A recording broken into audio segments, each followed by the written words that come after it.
হংকংয়ে বাংলাদেশের এত কম কেন, বা ভিসা নিয়ে কেন আসছে না, আসতে পারছে না, কারণ কি? এর কারণ বেশ কয়েকটি রয়েছে।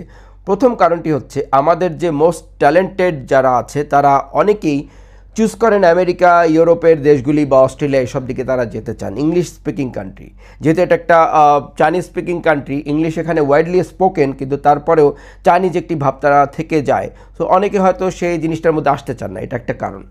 আর তারপরে যারা আসতে চান তাদের বিষয়টা হয়ে যায় যে যারা একদম যোগ্য, যারা আমেরিকাতে তারা জায়গা করে নিয়েছেন, তারা তো অফকোর্স যোগ্য, কিন্তু এরপরে মাঝারি যারা আছেন বা আসতে চান, তাদের কাগজপত্রের ল্যাকিংয়ের কারণে অনেক সময় ভিসাগুলি হয় না, যেটা আমার অভিজ্ঞতার আমি দেখছি।